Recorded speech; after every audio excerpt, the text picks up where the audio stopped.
He's truly one of the most legendary venture capital investors in the Silicon Valley. He's predicted the rise and fall of some of the biggest companies that came out of the Valley. He has started his own university because he has such a huge belief in education. He has become a proponent for breaking the state of California into 6 states, and if that didn't work, into 3 states. He's one of the great thought leaders that I've met in my career, and it's always fun to sit and talk to him for a period of time.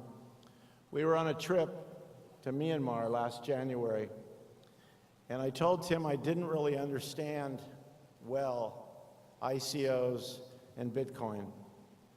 In an hour and 15 minutes, he gave me a tutorial to the point where I probably could teach a class, because he knows it so very, very well, and he studied it so well.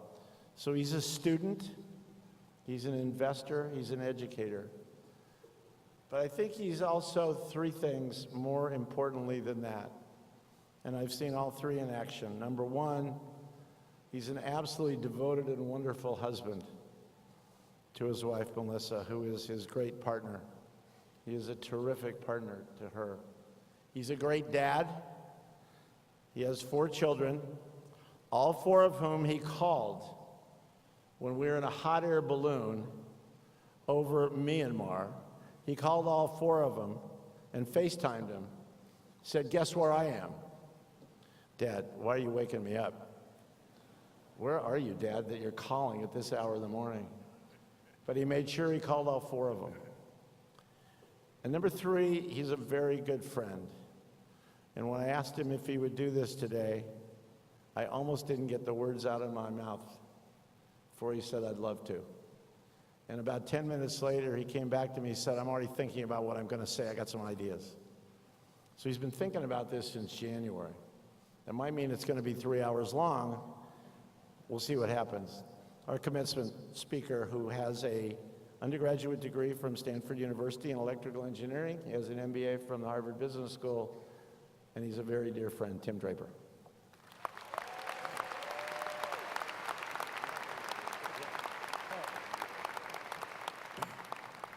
With no disrespect, I'm going to take this thing off, and it's sort of a bad hair day. You know, when I heard Oprah was going to be at Annenberg, I thought this place was going to be empty, so, you know, it must be really a lot of interest in Bitcoin. Hey! I can actually show you how to properly throw these at the end of the thing, but... So first, I would like to thank Dean Ellis for this amazing opportunity. Thank you, Dean. And the reason he couldn't get the words out of his mouth was because I was thinking, this is an amazing opportunity for me to recruit potential students at Draper University. But then I also, before I really get started, I want to recognize my wife. Melissa, I think you're over there. Stand up.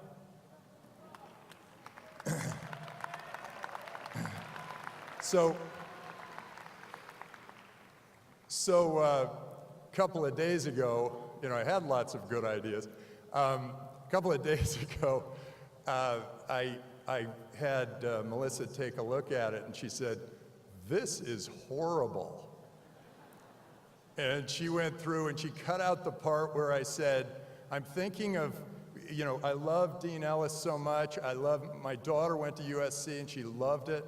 And I went to Stanford and they don't seem to be doing these really nice things for me. So I'm thinking of defecting." Go Trojans, yeah, all right.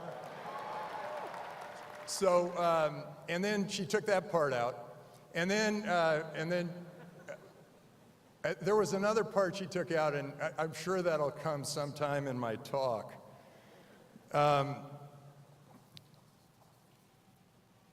Okay, so let's, this is the vetted and filtered version. Okay, here we go. Hey, congratulations, graduates! Awesome! You're out! Well done! This is so cool. As you leave the gates of USC, I hope you hear the starting gun. This is the beginning. Your training is over. Your life begins now. Your education will continue, but your life begins now. Make it awesome. It's up to you. Make your life awesome. You only have one life. Well, in this current form. There may be others. I love that I get to talk to you, the business majors of this amazing school. I'm humbled, honored, and thanks again, Dean Ellis, for choosing me. It's so cool that you all majored in business. Business is mission critical to all of us. Businesses created what you were sitting on, what you are clothed in, delivered what you had for breakfast. Businesses feed you, house you, protect you, care for you, entertain you, inform you, allow you to communicate across the world, transport you, organize you, and educate you. USC is a business. Your household is a business. Your church is a business. The news is a business. And you wonder about that fake news. You know, they're attracting you. Your government is also a business. Wherever cash flows in and cash flows out, there is a business. And you were clever enough to major in business. And the greatest businesses are the ones that provide the most value to customers, and as a result become the most profitable.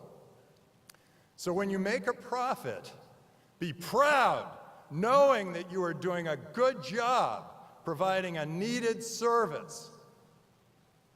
But you all know that. Let me tell you a few stories about my business. I've been a venture capitalist for over 30 years now, funding technology startups of all shapes and sizes, and I've been able to experience firsthand some of the biggest transformations in history. It's given me a window on the future. I funded Jack Smith and Sabir Bhatia, two 26-year-olds who wanted to build a web-based email. In the first board meeting, they told me, "It's up." And I said, "What's up?" They said, "Well, you can now do email for free on the internet." I said, "That's great, but how are you going to let the world know about it?" They said, "We want TV ads and billboards and radio ads everywhere." And I said, "The money we funded you with," I think it was like $150,000, "will get you a nanosecond of airtime or a postage stamp on 101, or 405, I guess." I said, "Can't you just blast it out to all those people on the internet?" They said, "No, that would be spamming." That was kind of a new word for me. So I said, "How about if you just put a note at the bottom of each email that says, 'P.S. I love you, get your free email at Hotmail.'" They looked at me and they thought, of all the venture capitalists in the world, why did we get this one? But I kept pushing, I was persistent, and they finally agreed. But they said, "But no P.S. I love you. Just get your free email at Hotmail." And to this day, I think we would have had a much more peaceful and loving world if they had kept it. But in any case, get your free email at Hotmail, spread Hotmail to 11 million users in 18 months. Sabir sent me one email to his friend in India, and within 3 weeks, we had 100,000 users in India. And at that time, there weren't even 100,000 computers in India. So we called this phenomenon viral marketing, and we sort of used it to spread lots of products throughout the world. I guess it's called growth hacking now.